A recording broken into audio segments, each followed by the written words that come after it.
When I saw bits and pieces of Marvel's Moon Girl and Devil Dinosaur, I wasn't really interested in it.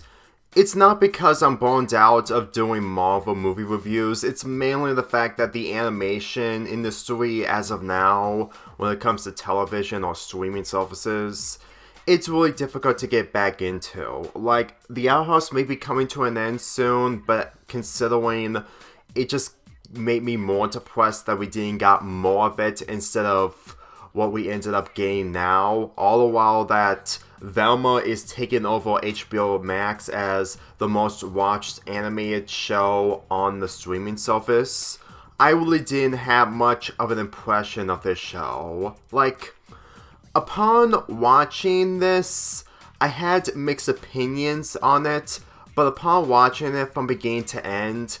it surprised me, but not completely like the other times I watched cartoons for the first time. Usually I would discuss the plot and characters for how it's executed, but considering that I haven't watched the other episodes and only went straight to the premiere, which is 44 minutes long, I had to take my time to understand the meaning of what this show is trying to do, because judging of how it's part of Disney and the fact that it's gonna be another new cartoon from now on, I'm honestly have minimum expectations. Like, I do like things involving this show after watching this, but at the same time, it wasn't enough. First, I need to get the positives out of the way, and one of them is the music. I've listened to this type of music from other YouTubers, and judging of how the style of music hasn't been used in other cartoons or other shows, which I'm not familiar with, it's honestly somewhat interesting to have this music to be the main attraction of this show. Like, it kind of really makes this a really interesting a really interesting vibe, considering that this is a Marvel show rather than your Disney Channel cartoon, mainly Amphibia, The Owl House, and The Ghost and Molly McGee. The animation, I'm familiar with this type of animation. I've seen this from Spider-Man Into the Spider-Verse, Mitchell vs. the Machines, and when it comes to the Puss in Boots The Last Wish film, which I haven't seen yet, I'm honestly familiar with this type of animation and how they execute it in this type of show. Considering that this type of animation is getting attention as of late, I'm starting to convince it's going to take further dedication to what this show is trying to establish. Because let me tell you, I'm familiar with this type of animation when it comes to the films that I've mentioned, but when it comes to this being focused in a TV series, it's honestly really unbelievable to think that Marvel and Disney are willing to do this in a TV show rather than just doing it involving animated films. Granted, they could do it in the same way as Sony Pictures Animations and DreamWorks had did with their films, but still, I'm honestly thinking that this animation style may get used to me, which I could be able to watch Puss in Boots: The Last Wish whenever I get the chance. Another positive is how the predicament the main character, along with her family and the citizens of the city, are dealing with, because they can't be able to rely on any superhero because the Avengers, the Earth's Mightiest Heroes, don't go to places like this. Like, if there's one thing I learned when it comes to the Avengers, is that they live in one area and they only stay in that one area to take care of what they love. They can't be able to go to different place to place unless if it centers around the Avengers movies. And while I understand that in some cases the superheroes go to different locations, I have to understand that the characters that they're around are the ones that they care about the most. Not a place where they're not highly familiar with, unless the main character becomes a superhero. Lunella that ends up becoming Moon Girl in this premiere. I have to admit that her development really sums up of how her character would get more development as the series progressed. I have to admit that knowing full well that this is the type of character that is intelligent, but at the same time, even intelligent people can't make things right for her family, it really sums up onto why that she ends up becoming Moon Girl as the series progressed. Because let me tell you, one of the reasons why I didn't got any interest from this character is because it isn't because her character design was bland, it's the fact that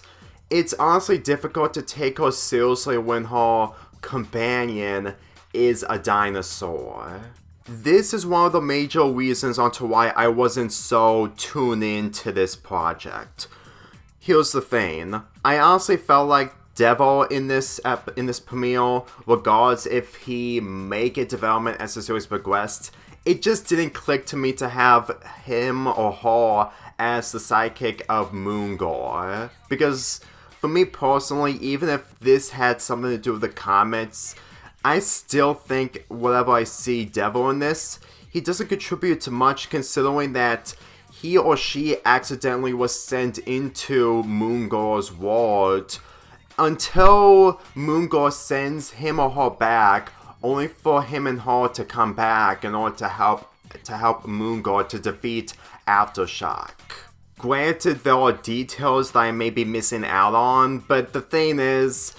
it just didn't click to me that I was gonna be really invested with Devil in this. Like, he could surprise me, but at the same time, this is giving me Elliot from Earth flashbacks when it comes to one of the protagonists being an animal. I don't know if it's me not being invested with animals being protagonists with human characters, but hopefully, maybe as I watch more of this,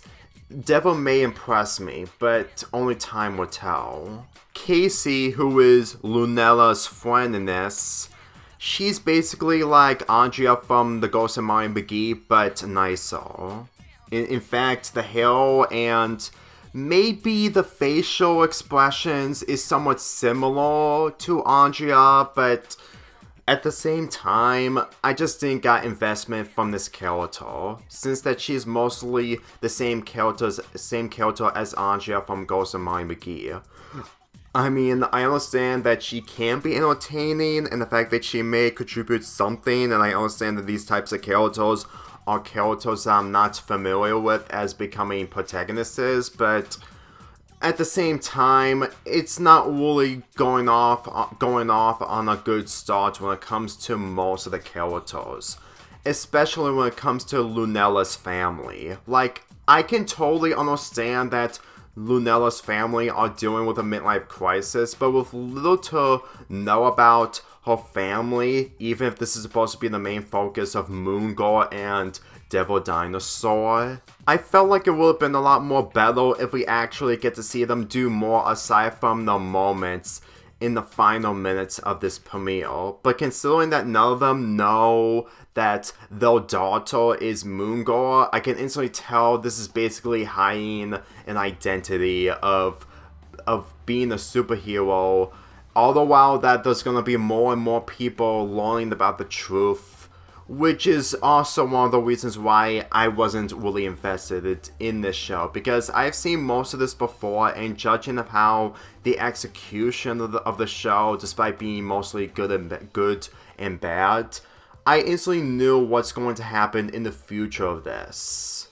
Believe me when I say this, I know I'm being mostly a downer, especially since that this show is still brand new, but here's the thing.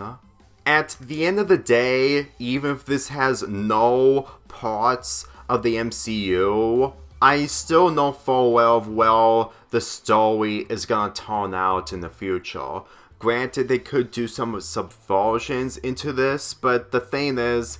it doesn't change the fact that I'm mostly familiar with this type of material in the past. And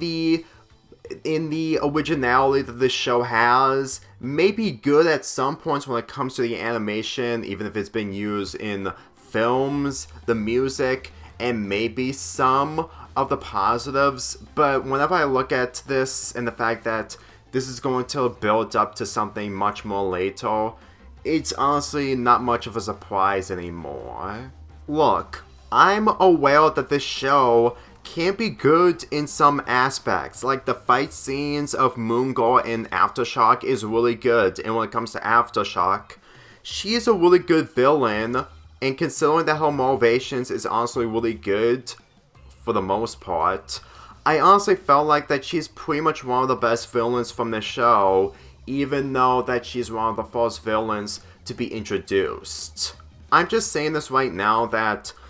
whenever I think about this and after watching it for the first time, there are aspects that I do like, but at the same time, I'm mostly familiar with nearly most of the aspects and execution writings of what this show is doing. Like, keeping the identity a secret only to the people that you believe in and trust. And with the main character staying after she restored the electricity to the entire city, I'm going to assume that her motivations in future episodes, since that they're going to be 22 minutes instead of 11 minutes, it's probably going to be taking something seriously compared to other shows that I've seen from Disney Channel. Like, Amphibia is honestly a work in progress when it comes to the first season, and then in the second and third season it improved. The Art House, if it didn't get screwed big time, I think it would have been a lot more better than what we ended up getting. And when it comes to the Ghost and Martin McGee, after the first season, I'm pretty sure what they're going to be doing with that show is going to be something interesting, considering that the second season is yet to be premiered in a couple of months. And at the end of the day, this is still a Marvel show, considering that Disney and Marvel have somewhat of a close relationship, but with creative differences going on. I can guarantee you that this show would not get the Our House treatment, knowing full well that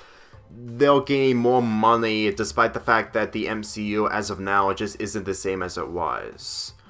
But when it comes to me, we're watching more episodes from this show, especially new ones along the way.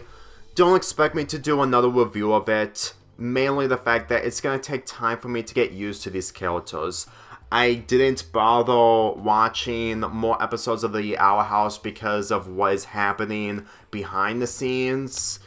Gravity Falls, regardless if I'm close to wrapping it up with the second season, it just didn't got me invested, despite being one of the best Disney Channel cartoons. And due to the state of animation as of late, like I mentioned earlier on,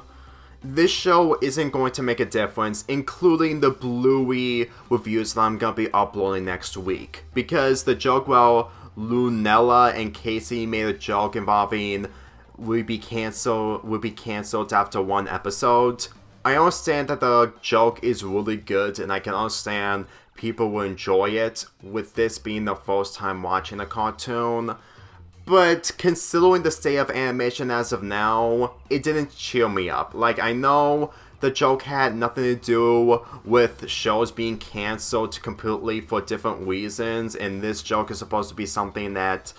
it's supposed to be hilarious if the goal that Moon Girl doesn't achieve, the show would be cancelled after this episode. But still, it just didn't really make me invested completely, because it just honestly made me feel that animation isn't going to be taken seriously when it comes to media purposes. Even if we try, it's never going to be enough. I know I'm not being completely positive when it comes to these shows, but the thing is, I've been doing that with so many multiple cartoons that I've been getting into over the last couple of years, that when it comes to this, and due to the state of animation as of now, it's impossible to get into animation. It's not the show's fault, it's just the situation that we're dealing in reality that made me lose any hope of enjoying any other show. Like,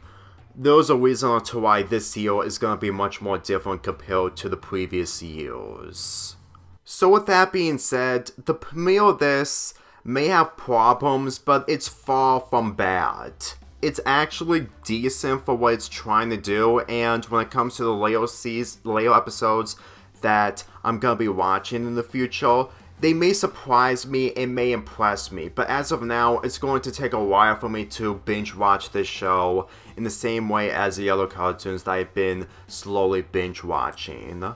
I'm giving Moon Girl and the Devil Dinosaur's premiere a 7 out of 10.